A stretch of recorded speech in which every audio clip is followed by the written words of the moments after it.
أهلا بيكم حلقة جديدة من برنامج فري كورة وملخص أخبار اليوم.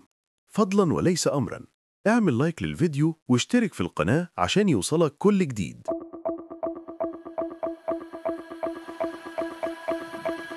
الاتفاق تم. تفاصيل عقد دياباتي مع الأهلي.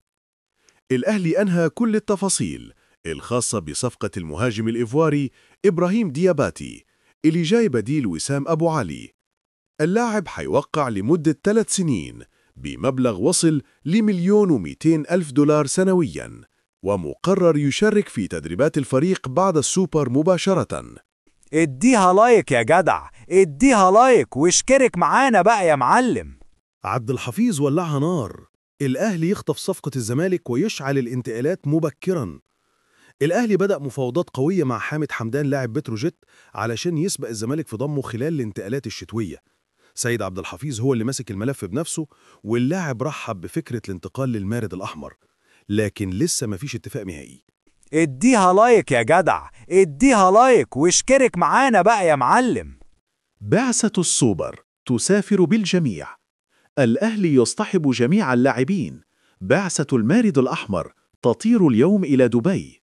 التفاصيل: الجهاز الفني بقيادة يانس تروب قرر اصطحاب جميع اللاعبين المقيدين في القائمة، بما فيهم المصابون مثل إمام عاشور وحسين الشحات وياسر إبراهيم، للسفر إلى الإمارات استعداداً للسوبر. القرار ده بيدي رسالة قوية بوحدة الفريق وتجهيز الجميع نفسياً وفنياً، خصوصاً إن البطولة بتبدأ بمواجهة سيراميكا كليوباترا الخميس المقبل. الإنذار الأخير: الخطيب يهدد النجوم قبل السوبر بسبب السوبر المصري. الخطيب يوجه تحذيراً شديد اللهجة لنجوم الأهلي ويهدد بالخصم من العقود. التفاصيل: رئيس النادي الكابتن محمود الخطيب يعيش حالة من القلق الشديد بعد نزيف النقاط في الدوري، ووجه تهديداً شديد اللهجة للاعبين قبل السفر للإمارات للمشاركة في بطولة السوبر المصري.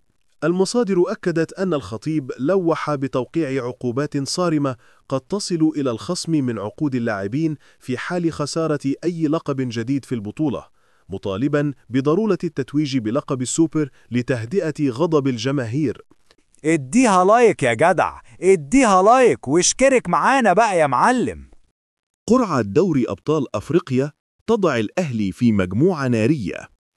أجريت اليوم قرعة دوري أبطال أفريقيا، والتي أسفرت عن وقوع الأهلي في مجموعة صعبة ضمت أندية قوية مثل الجيش الملكي المغربي وشبيبة القبائل الجزائري ويانغ أفريكانز التنزاني. الأهلي صرح تعقيباً على القرعة بأن البطل لا يخشى أحداً، مؤكداً استعداده للمنافسة على اللقب رقم 16. اديها لايك يا جدع، اديها لايك واشترك معانا بقى يا معلم. كانت هذه أبرز أخبار الرياضة اليوم. تابعونا يومياً على قناة فري كورة لمزيد من التغطية الحصرية، ولا تنسوا الاشتراك وتفعيل الجرس ليصلكم كل جديد من عالم الكرة المصرية والعالمية.